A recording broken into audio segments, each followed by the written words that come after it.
Hello everyone, welcome to this week's Gran Turismo 7 Daily Race and Strategy Guide, where we're off to Interlagos in Brazil, and then what's a little bit of a surprise, we're in the Group 1 machinery rather than the Group 3 machinery. I think most people had predicted this would be a Group 3 race around Interlagos, given it was one of the combinations used at the World Tour event in Montreal at the weekend. But no, we're in the Group 1 machinery, but in reality we are in the LMP1s, and in reality we're going to be in the Porsche 919 because it absolutely dominates around here going by the leaderboards.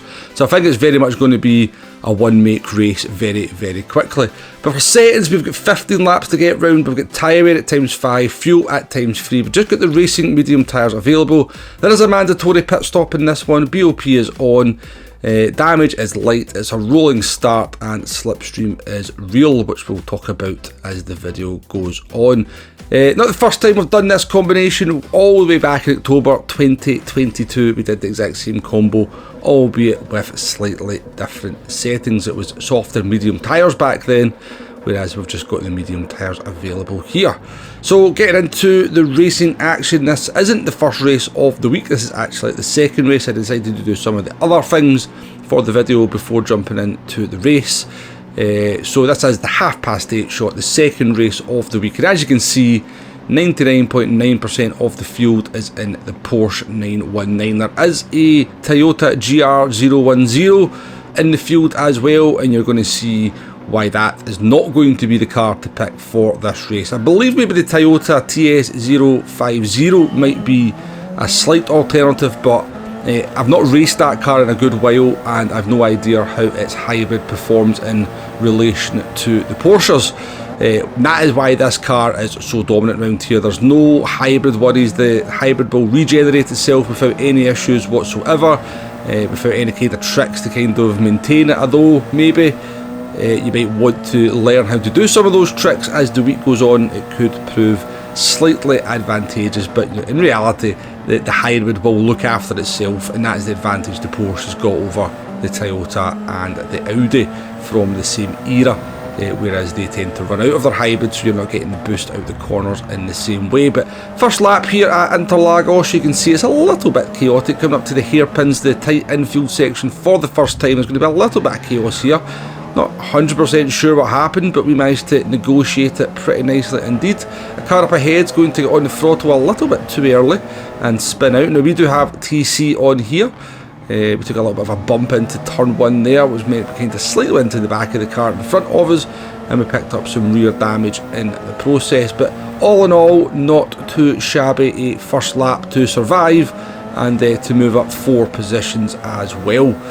So come to the end of lap 1 here, you got the penalty zone, and I always forget because I've turned the names off above the cars that people are going to be serving penalties in front of me, and 3 of them in total serving some significant penalties, which moves us up into, of course, at the end of lap 1 we are into P Wombo.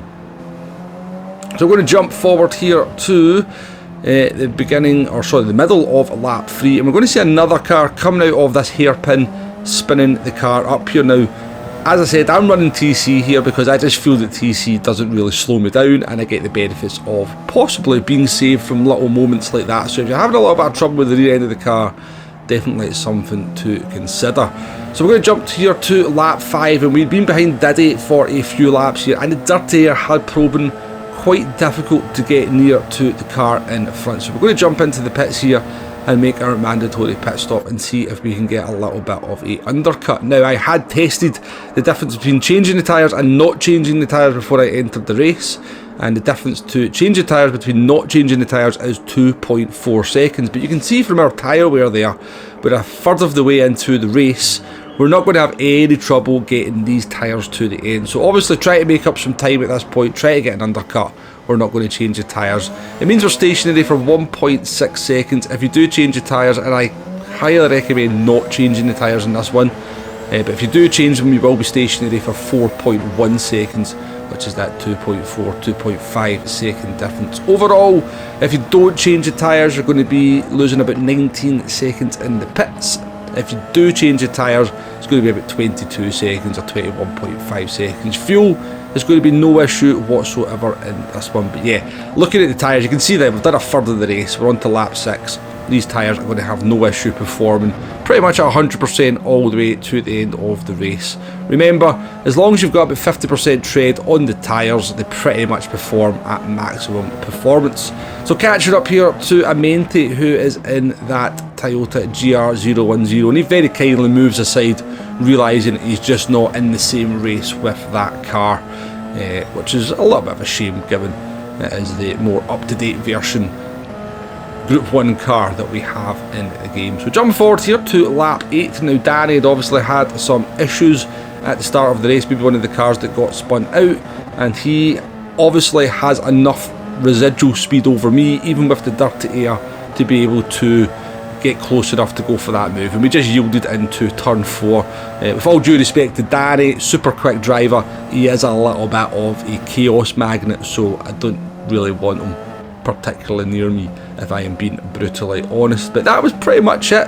As the pit stops managed to unfold, we did manage to jump Diddy in the pits as well as a few other drivers, and when it was all said and done, we actually ended up in 5th place, which is not too shabby a result given that we started down in P14.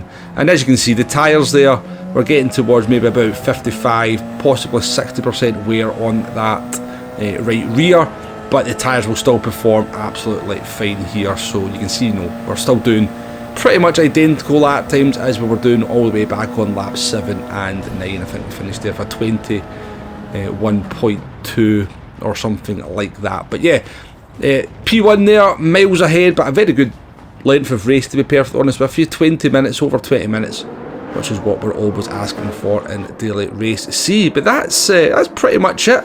Moving on to your strategy options, it's pretty straightforward, this one. You do have a mandatory pit stop to make. You've got a choice on whether you're going to change the tyres or not. I would recommend not changing the tyres. I don't think you'll gain the 2.5 seconds back with the tyre performance over the last couple of laps. They will, you know, maybe over the last couple of laps the fresh tyres will be better, but they will not be better enough to overcome the dirty air, and they won't be good enough to overcome the 2.5 seconds that it will change. If you're particularly terrible on tyres, then maybe consider changing the tyres, but for most people I would thoroughly recommend not changing them and saving those 2.4 seconds. Obviously, because you're not changing the tyres, you then have the flexibility to make your pit stop whenever you want to. So obviously we felt we were stuck behind Diddy, pitted at the end of lap 5. The risk, of course, in this one is Group 1. The field can get quite spread out. Everybody's having the same ideas. You could make that pit stop and end up back in traffic again. And if you do end up in traffic, the dirty air is pretty difficult to overcome. You just need to adapt your driving a little bit, folks. Brake a little bit earlier, turn in maybe a fraction earlier. If you just try and brake at the normal point, turn in at your normal point, carry the same normal speed as you normally would. If you're behind another car, you are going to feel a little bit of dirty air and understeer. So yeah, just try and adapt your driving to it. But that's pretty much it, folks. That's all I've got to say for this one. It's not the best race in the world. Group 1 is never particularly popular. PD should know that. Group 3 would have been very popular, even though it's maybe an overused combination. Maybe not for daily race C, but overall in the game it's maybe kind of overused. But yeah, I think this race will be dead pretty quickly, unfortunately. But yeah, thanks for watching, folks, and I'll catch you on the next one. Goodbye now.